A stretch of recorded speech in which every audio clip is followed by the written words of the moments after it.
Hey, what's up, everybody? So, we're out here. Why do I always do this too? I always like scratch my chin whenever I start these videos for some reason. But yeah, we're out here seeing Screamboat tonight, and um, after the day I had, I really hope that this is just a fun movie. That's all I expect from it. I've been talking about this movie a lot on the podcast, and primarily because I did Mousetrap. If you haven't listened to that episode, go listen to that episode. But one of the things I've been talking about when it's coming to these like types of movies is that they really need to go all out when they do these movies, these types of movies, because we all know what this is. This is just a cash grab. Hell, I'm here. I've got a ticket to go see this movie. I'm seeing this movie. That it's got me interested only because this is the same crew, the same producers that have done the Terrifier movies. So that is enough to get me out of the house and go see this movie. I did not see The Mean One. I heard that The Mean One is not that great. And that's something that I probably will check out. Maybe we'll check it out during Christmas time, and kind of compare and contrast. And that had David Howard Thorpe in there too as the Grinch. And maybe he's one of the best parts of that movie. I don't know. But I feel like that's going to be this as well. I like the costume, at least what they've shown. And they're really kind of going balls out with that. Now, I've heard that it's quite gory. That, we'll see what happens with that.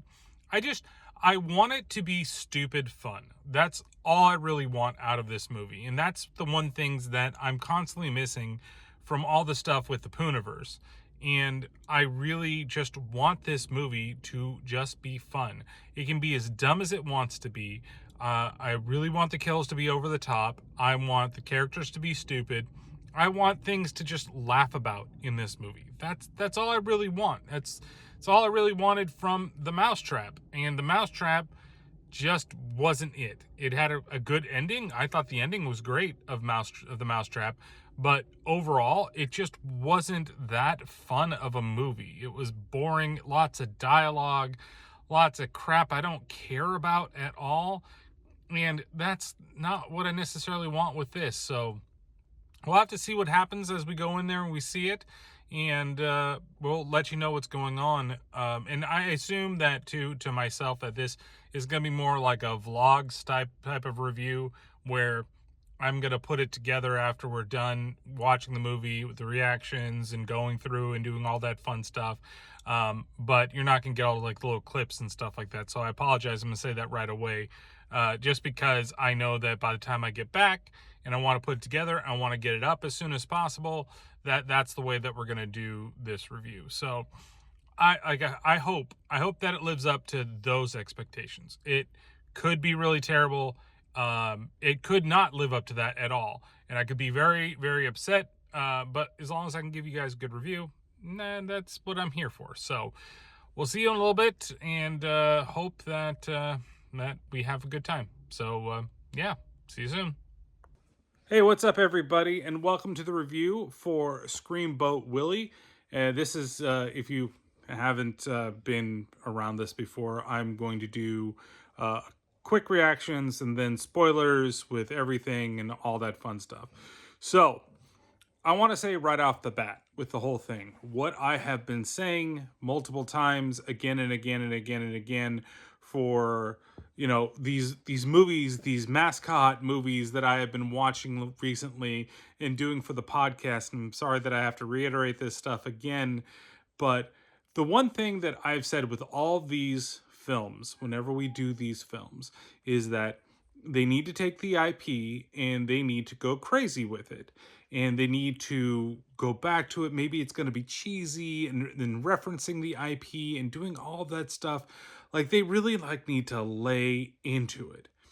And I'm happy to say that Screamboat Willie does exactly that. It really lays into the IP, and not just the IP of Screamboat Willie, but Disney in general. So one of the things that you're going to notice right away when you watch this movie is that it constantly, and I mean constantly, makes references to Disney.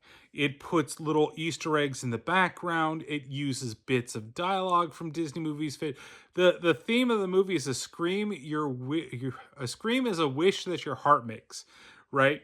Which is crazy. And it was cool at the beginning of the film before it started to see the director, David Howard Thornton, come out and like introduce the movie and him say that specifically. And they did, I think, a really good job in that regard, in bringing that all to life. And even the coolest thing that they did was with Steamboat Willie in general, and made him extremely cartoonish. And when I mean cartoonish, I mean literally like a cartoon. He's basically a puppet when he's not like superimposed, and like it's not very good. I'm gonna say when he's supposed to, because he's not like huge. When I was thinking about this, I'm like, what are they gonna do? Is it gonna be a big monster rat thing? What is it? No, no, no. He's what the size of what you would expect Mickey Mouse to be, or he's basically a rat. That's what he is. He's just a bigger rat, you know. And they make references to Pizza Rat. They also make references to Rizzo from the Muppets when they're talking about him and everything like that. So like those things I think are really cool in the way that they do it.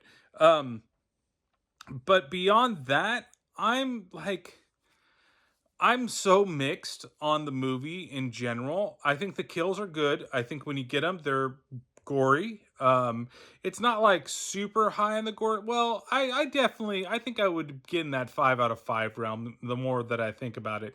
To me, it's not Terrifier levels of gore. Okay, like if I'm gonna more recent stuff, and I know people are probably tired of me talking about Terrifier, but like that for modern day, I'd put like at the top, and then something like the Mousetrap, I'd put, way at the bottom of what would be the gore. And I'd say that it's closer to the top than it is to the bottom. So there are some things that are pretty violent. There's one in here, one surprised the ever-loving shit out of me, and I laughed so hard when it happened, to like other ones that are pretty standard. And again, why horror movies do it nowadays, it drives me fucking crazy. If you're like me and doesn't like shit going into feet, I'm sorry, you're just gonna have to deal with it again. I know I had to deal with it, and every time I fucking see it, I hate it. I hate it so much, and I don't know why horror movies want to rely on this thing. And they did the trailer for Final Destination Bloodlines in the beginning of it too, and I was like, oh god, we're gonna have to go through that whole thing again with like, ooh, are they gonna step on things? Is it gonna go through somebody's feet before they kill them? Like that type of bullshit that's going on there. So, hey, it's like a staple now. It's like a trope, and I don't know why everybody keeps doing it. But like I said, I do really appreciate the over the topness that this movie really did. Now, the negatives of it is that the story is just kind of it's okay, and it really lags towards the end of the movie. It really is at like a point where I'm just kind of like, all right, can we start wrapping this thing up? Like, what else can you do, really? And I really wanted more out of the ending of this movie than we got. And I really feel like that's where this dropped the ball. It's funny because, as I was like talking about, I have to compare this to like the Mousetrap. When we're talking about the Mousetrap, I was like, the rest of the movie is kind of a slog, but the ending is very good. Where this one, most of the movie is really good, and the ending's kind of a slog. Like, if I had an ending like the Mousetrap added to this movie, I think it would be really fucking cool. But I will say that overall, this is much better. Now, I recently saw Popeye the Slayer Man as well, and I did a whole podcast review on that. But if you didn't listen to it, not a lot of people probably that watch the YouTube videos do listen to the full audio podcast. I really liked it. I really genuinely liked it, and I put it at a 4 out of 5. I thought it was a lot of fun. I thought that there was some really cool things that it did with it. I think that it could have leaned heavily a little more into the IP and really went hog wild with that. But in terms of the gore and kills and the way they did the little Easter eggs and all the other little things in it, I thought it was really good. Like, I thought that it was a lot of fun. Is it a great movie? No. And is it a bad movie? Yeah, it's a bad movie. But it was, to me personally, it was really entertaining. And I think that it's worth your time if you thought the trailer was going to be entertaining.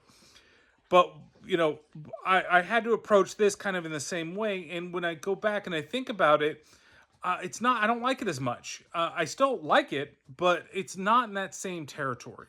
So, like, rating this movie, yeah, this is a solid 3 out of 5. I think that you're going to find things that you really like, and I think that you're going to enjoy the kills if you're in it for the kills. I like that a majority of them are practical. There's like 2 that are CGI, and 1, it's hard to do practical with the way that they did it. So I kind of give it a pass, but it didn't look as good. But majority of the other kills are pretty good, and there's a couple really funny ones that are in there. This movie definitely has better humor than Popeye the Slayer Man does. Like, that one's funny for different reasons, but it's not really funny because it definitely is playing it more like a slasher than anything else, where this is definitely playing to the comedy aspect of everything.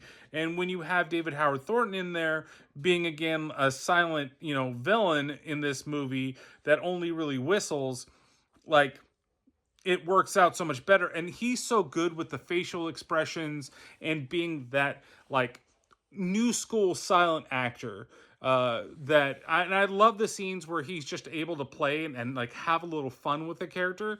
And I think those work out really, really well, in the kind of, the whole pantheon of this movie. Maybe that's not the right word I'm looking for, but I think, well, in the pantheon of, like I say, these types of films, let's just say that, of these, old childhood, mascot films that we're doing here.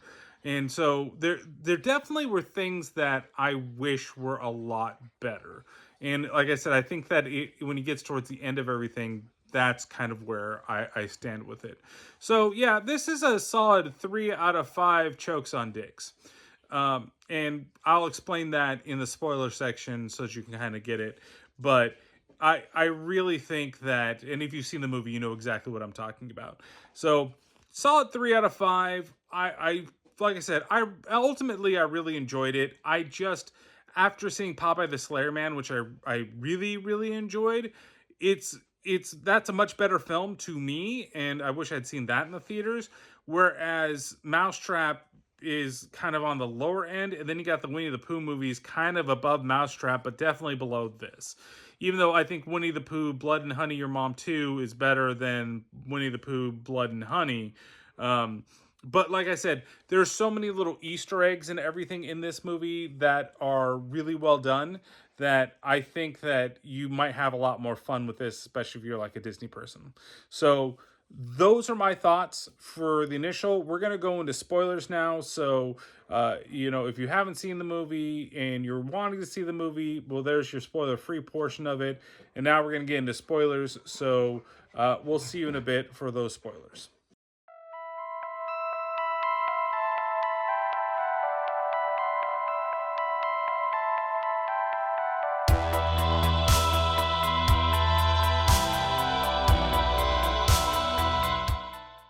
All right, hey everybody, and welcome to the spoiler section of Screamboat Willie review that we're doing here. So, I'm going to go through as much of the movie as possible. It's more or less, I'm going to talk about scenes for the most part, because the story of this movie is very, very basic, and it's just kind of one of those survival movies. So, ultimately, what is the story of this movie? Basically, there's the legend of Steamboat Willie, which we learn later on in the film, thanks to our character. I think his name is Barry, or Bernie, or something like that. It starts with a B. I don't remember. Some homeless dude on the thing that used to work for it. And basically, there used to be a conductor or a captain on this boat called Walt, or Walter, as he liked to go by Walt. You can kind of guess. And it's funny, at the beginning of the movie, there's like a quote by Walt Disney, but they put Walt D at the beginning. Whether or not it's a real quote, it's something I'd have to look up, because I'd have to look up the quote again. But you basically, he finds Mickey in the steamboat, and he befriends him, and they go on adventures in the ocean, and eventually, on the Staten Island ferry, and this all takes place in New York, by the way, but on the Staten Island ferry one day, Walt falls off the boat and dies, and Mickey goes into Steamboat Willie goes into like a psychosis of sorts. He's upset and he locks himself away, and then what happens at the beginning of the movie is like there are two workers, a new worker and an old worker that's ending his last days on the boat, and he's going to take off the Mortimer tag, and if you know Mortimer Mouse, that's on this like whole part of the ship in the engine room. And when he does that, he accidentally opens a hatch, and that hatch opens up, and it unleashes Steamboat Willie. And basically, we follow everybody that's going onto this boat, and they're going out there, and Steamboat Willie is basically killing everybody on the boat, and the other characters, your main characters, are trying to survive. So you have Selena, you have Amanda, and you have Pete, right? And Pete ultimately becomes the captain, and if you know who Pete is, then, Captain Pete, like I said, there's a lot of stuff. Like in the beginning of the movie, Selena's running away. She's a bartender over in New York, trying to go back to Staten Island, and she had a birthday party that's chasing her around. It's a bunch of drunk girls. Oh my god! Oh wait, we gotta have so much fun. We have to go find her. She's like the best in the world, and we're gonna go hang out, and we're gonna make sure she parties with us because she was like the best bartender ever. And it's 5 girls, and they're all named after Disney princesses. Like even when you see them for the first time, you see Cinderella, you see Jasmine, you see Belle, you see Ariel, and I forget who the last one is because it's somebody in pink, and I'm trying to remember who that is. Aurora, I think, is what it's supposed to be. Sleeping Beauty. And you see them all, and it's funny in the way that it is, and it like that was one of the first ones that you see, and you're like, oh, the reference to Disney characters. And like I said, it happens throughout the film. They constantly use lines from Disney IPs throughout it, because even though they're not doing like a Disney centric thing, they're really heavily laying into it. And like I said, I really like that. So she meets Pete. She goes on the boat. He tells her where to hide, and he tells the other girls to get away from him.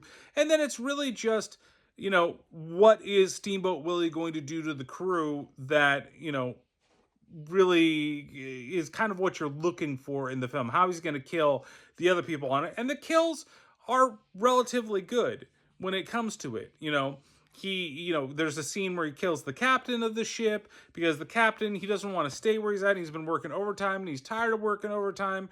And so the tower tells him, hey, if you leave now, then they can't stop you because they're not going to put the curfew to dock the boat until another hour. So make sure that you go and leave now, and then you'll be fine until you dock on the other side, and then you're home free. And so he, at one point, he's trying to talk to the tower and he can't get back, and then you find out that Steamboat Willie's been messing with the controls, and then he like gets a wire around his neck and starts sawing back. And what's funny, and this is a really actually funny scene, is because like I said, every time that he's around and he's getting ready to kill, he starts whistling, and he's whistling different songs that are all public domain songs, including the Steamboat Willie song. I can't do it. Do do do do do do do do do. Like he does a song from freaking like Song of the South. If you've ever been on Splash Mountain before, it was Tatiana's Bayou Adventure.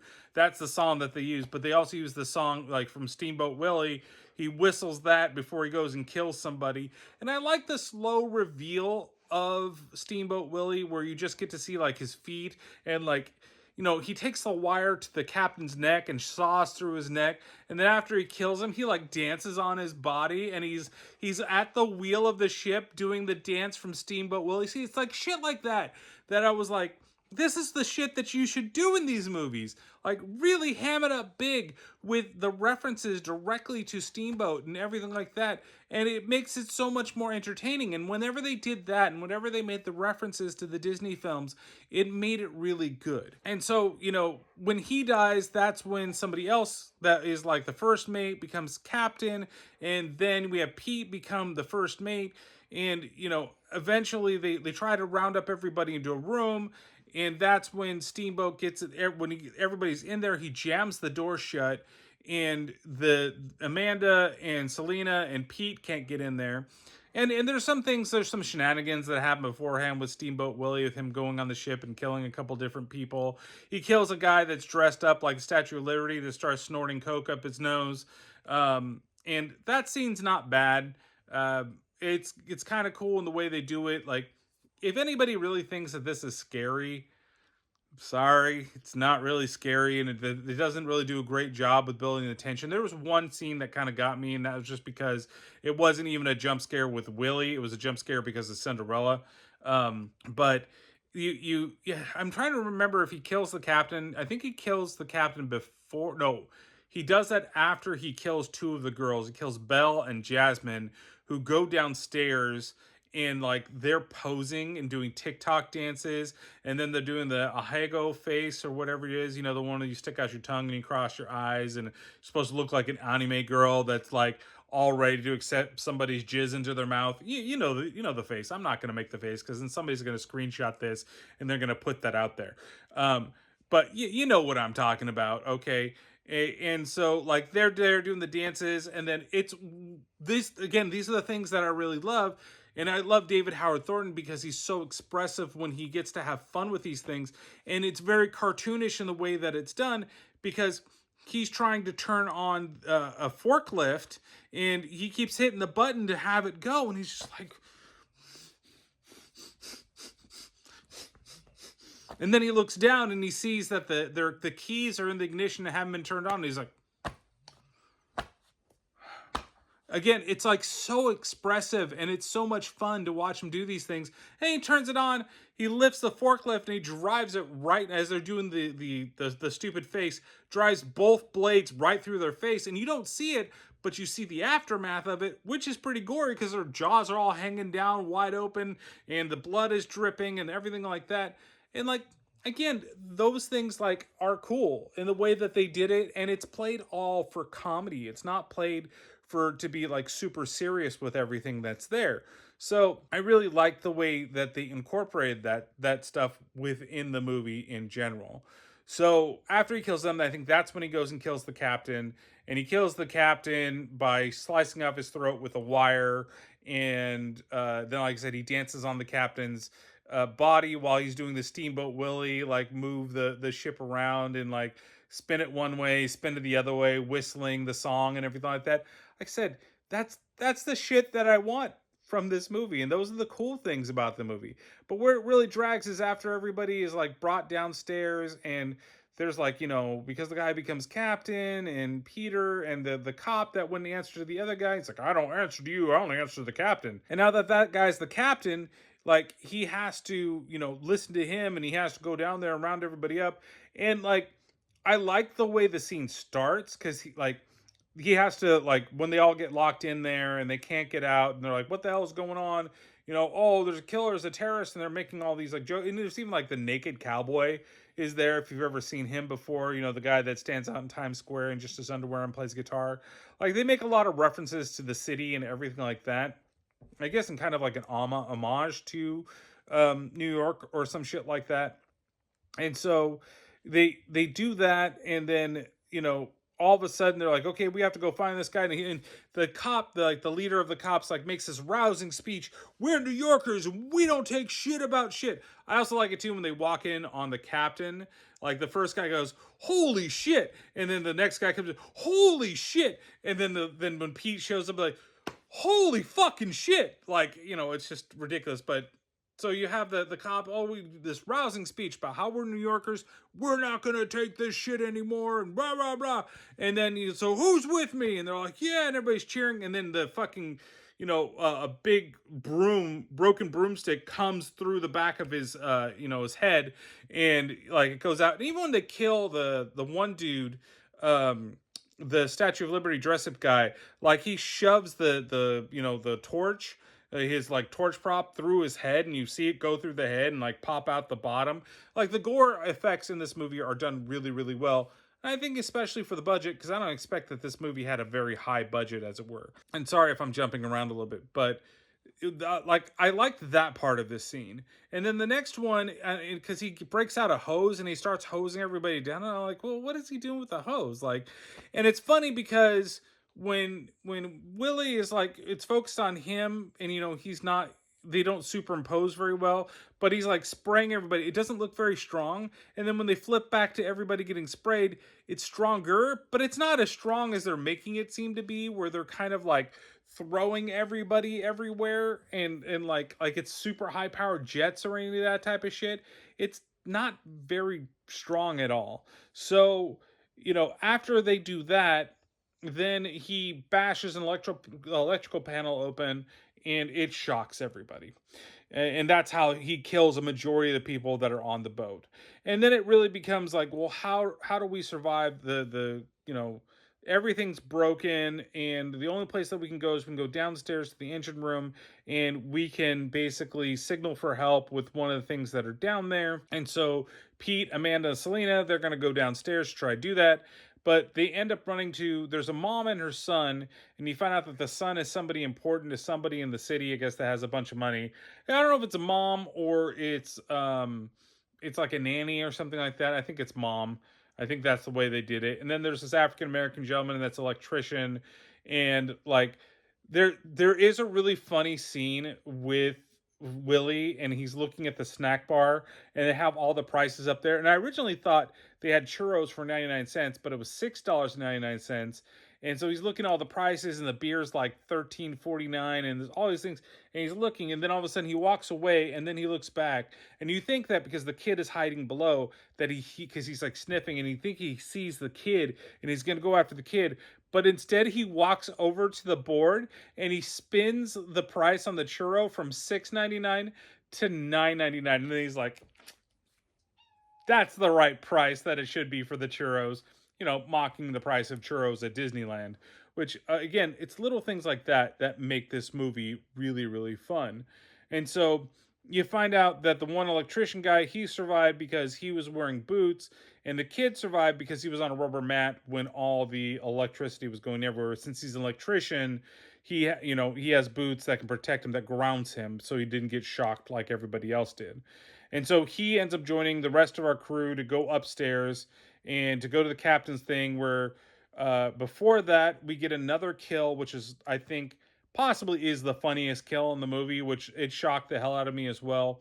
So earlier on in the film, there's like this cop, and then you see this girl, and she like looks like seductively at the cop, and he's not really paying attention to her, and she walks by him, and then she runs up to him. She's like, "Officer, officer, the lights are all out. You have to help me. Come on, come quick." And then like she leads, and it was funny because at this point I'm like, wow, there's really no nudity in this movie, and if anybody was gonna get nude, this girl is pretty cute, and maybe she should be the one to get nude. And so like they should go into this locker room, and yeah, the lights are all being funky, and he's looking around, and he's like, well, it looks like you're right, the lights aren't working, we got to figure out a way to fix this. Then he turns around and she's topless. So I was like, okay, well, I called it before, like me wanting it, I guess, called it or whatever. And so she, like, if you find out that they're like in a couple and she's doing this for the thrill of it, and then she's like, oh, am I too drunk? I think you have the right tools for me to blow. And it's funny because he's like, look, it doesn't work like that. And she unzips him and starts, and he's like, holy shit, I guess it does work like that. And so, she's giving him a job. Well, she's given herself a job that's giving him a type of job. And so, he's getting blown down there. And then you got creepy ass fucking Steamboat Willie up on top, and he's like creeping on them. And so eventually, though, he opens up the locker or wherever he's at, as the guy's getting himself off, and he has like a blade or something, and he slices down and he cuts off his dick. And when he cuts off his dick, she flies back, choking on the dick in her mouth because he cut it off perfectly. He's spraying fucking blood everywhere, and that was what surprised the hell out of me, but it was fucking hilarious. And so like he ends up killing her. He ends up, you don't see him kill her. He runs at her. She's covered in blood, but he runs at her with a blade, but he kills the guy by chopping his wiener off. So if you're, a little squeamish with the wiener chopping, then don't look at that. And so that's when we go to the new captain. The new captain's trying to fix the things, and he keeps asking. He thinks it's Pete, but it's Willie. So he keeps asking for tools, and Willie first hands him a regular screwdriver when he wants a Phillips, and then he hands him a wrench, and then he hands him something covered in a white napkin that's full of blood. And it was funny. I was like, oh God, he's got the wiener. And then I hear some of the audience go, oh, he's giving him the wiener. I was like, oh my God. That's hilarious. And so yeah, so he gives him the wiener. He's like, opens. He's like, "What the hell is this?" And then he drops in. It drops the wiener on his fucking face. And then he pulls out because he's like, "Oh my God, no! I had a dick on my face. Oh my God!" And then when he looks up, because he's on like one of those like furniture movie type things, and so he slides himself out, and then Willie's above him and drops a TV on his face.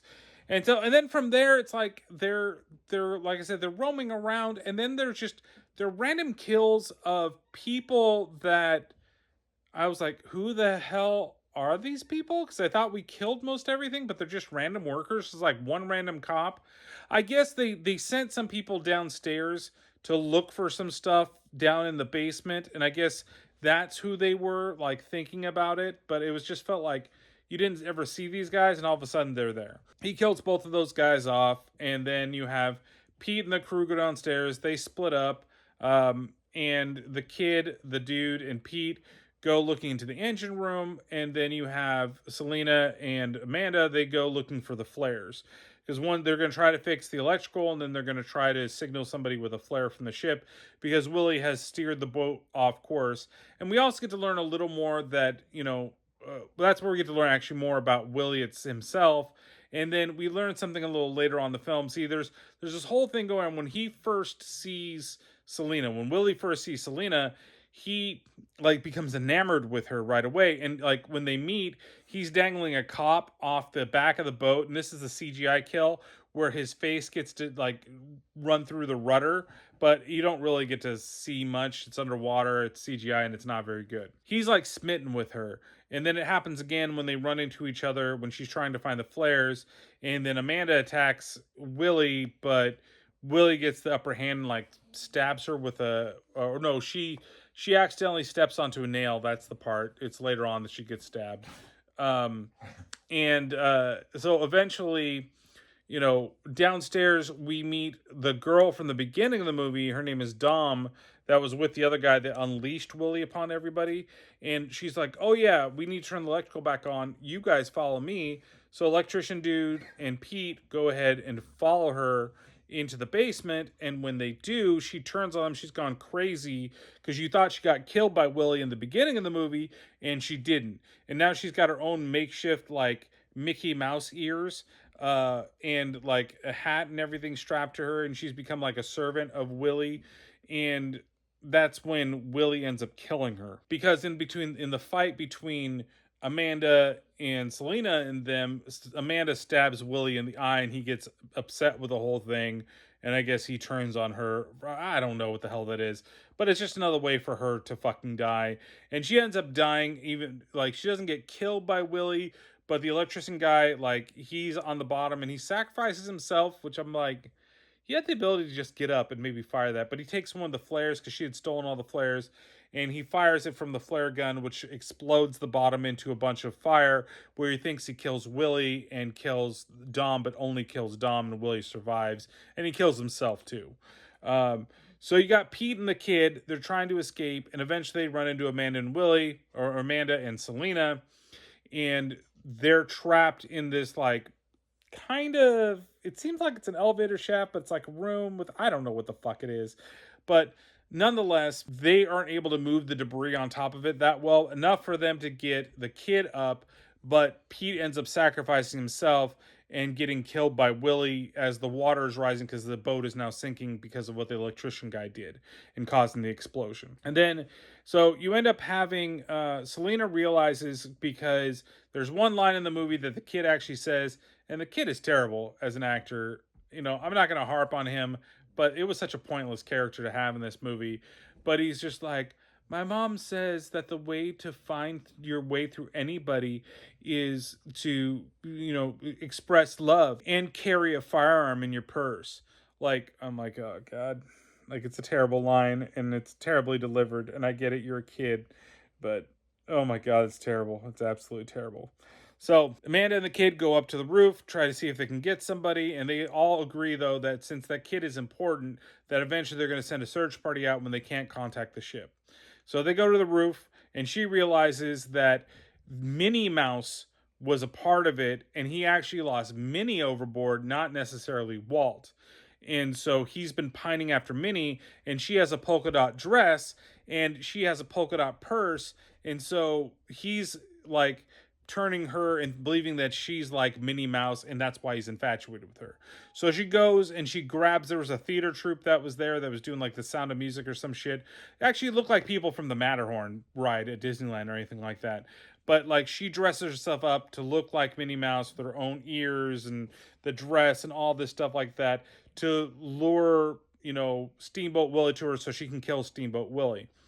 And so your final scene of the movie is them on the top. The Amanda gets in a fight with it. She gets stabbed by Willie. Then out pops Selena, seduces him, tries to hit him with a giant ass mallet, but misses completely. Like literally, he's like standing, like maybe like we'll say where this thing, but imagine it be on the ground with this pillow is behind me, about that far, and she still misses. She completely misses him. Tries to hit him again, can't hit him for the second time. And it's funny because like she goes over to Amanda, and then Willie goes over to the kid and shoves the kid off the boat, which is pretty goddamn funny. And so eventually she gets in a tussle with him. She almost falls off the boat, and then Willie's about to stab her, so she drops into the water, and he's like, oh, no, she looks too much like Minnie. She looks too much like Minnie. I gotta help her. So he manages to help her back on the boat, which is it's ridiculous. And then like they're staring at each other, and he's just like he keeps trying to give her stuff. Like first he holds up the body of the guy that she killed, like, I got something for you. And then he tries to give her flowers made out of people's ears. And then the last one, he has like a real flower. It's dead, but it's a real flower, and tries to give it to her. And she just kind of stares at him. And that's when Amanda from the background, even though she's been stabbed, she's just like, hey, Steamboat Willie. And he's like, huh? And then all of a sudden, Selena comes down with scissors and stabs him in the back, and he falls off the boat. And that's when we find out that Mateo, which is the name of the kid, is alive in the water. And there's like a Mrs. Potts in the water, and I think there's like an umbrella symbolizing Mary Poppins. Like I said, there's a lot of references in this movie. I'd love to go through all of them at some point. And so your last scene of the movie is them getting rescued. Pete is supposedly dead, but there's a real quick thing with Mickey Mouse, and I'm sorry, Steamboat Willie, and he's in like a trash heap in the ocean or on the side of the ocean, wherever the trash barge lets off the trash. And then all of a sudden, Minnie Mouse walks onto the screen, and he's like, because he did that to the girl earlier on in the movie, did that to Selena. And so, and you also get Cinderella ends up getting killed as well. Like, I think Sleeping Beauty, she dies because when they're electrocuting the floor, she tries to grab the door, and then she gets shocked to death. Ariel just is randomly shown dead to Cinderella, and Cinderella gets stabbed in the back through a wall, which is not the best. But they're all fucking annoying, so it's not really like worth the time to, well, other than just to kill them. Like I said, you have him out there, then it fades, and then you get a little bit of an animated sequence, which I thought was pretty cool. How they put all the actors as like a Steamboat Willie-fied version of themselves. It's not animated, it's just still drawings, but everybody there. And then there's another cutaway scene that's basically leading to a sequel that's Pete's basically alive, which I'm hoping that he's missing a leg, so it becomes Peg Leg Pete in the next movie. And at the very end, there's a title card that says Mickey and Minnie will return, or Willie and Minnie will return in another, or like a MCU type thing. They'll return again. So I skipped over a lot of things, but that's the gist of the movie that we have there. And the things I really liked is just when, like I said, when they had fun with things, when they were just playing around with the idea, playing around with Disney, playing around with Steamboat Willie and Mickey and all that fun stuff. And then when it came down to it, Just there were just some of the kills weren't very great, and just other things, like, again, the ending is just really drawn out. Like, I went through it relatively quick, but there's just so much stuff in there. There's a love story between Pete and Selena, where she ends up kissing him at one point, and there's a running joke that he doesn't want to move up, where he's constantly going, he's just kind of like a deckhand, and then he moves up to first mate because the captain died, and then when that captain dies, the interim captain, then he becomes Captain Pete, and he, like, you know she calls him like a natural born leader. He's like, stop saying that, that's not what I am. And then when he leaves her, he says something about Captain Pete. He's like, God, I hate that type of thing. So he just never wants that, and it's kind of a running gag. Acting's not bad. It's one of those cases where the person that played Selena, she wasn't very good in the beginning, but became pretty good towards the end. The guy that played Pete, I thought, was excellent. I think he's one of the better actors in the movie, and he steals the show when he's kind of in the scenes. A lot of the side ancillary characters are kind of okay.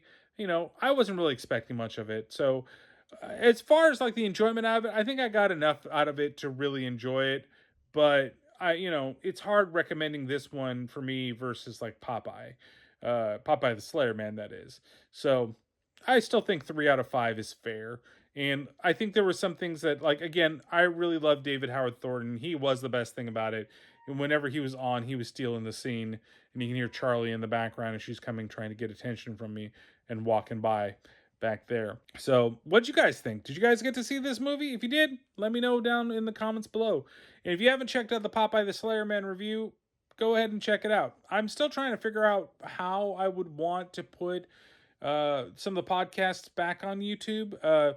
What sucked is that the platform that I use, which is Spreaker, they used to have an automatic share button. I could just share it up there, so if people that wanted to listen to the stuff through YouTube could listen to it through YouTube. But once they stopped that, there's something YouTube changed that didn't allow them to do it anymore. I have to basically put it to something, and I don't know if putting it to just a still image is really going to work for a lot of people, or do I need to like do a slideshow and just have the slideshow run through and we just do images from the movie or something like that. I don't know. If you guys are interested and you guys liked having the podcast on here, let me know too in the comments below, and I can start looking at adding those back, and you can see all the little gameplay things that are going on. So that's it. Follow on Facebook, follow on Instagram, follow on Blue Sky, X, and of course here on the YouTube channel. And if you like it, like I said, like, subscribe, share, do whatever you have, because supposedly when you mention those things, even though I think it's kind of silly, people tend to remember, oh yeah, I can do these things. So all right, I'll catch y'all later. Make sure you take care of yourselves and each other, and I'll see you soon. Bye, guys.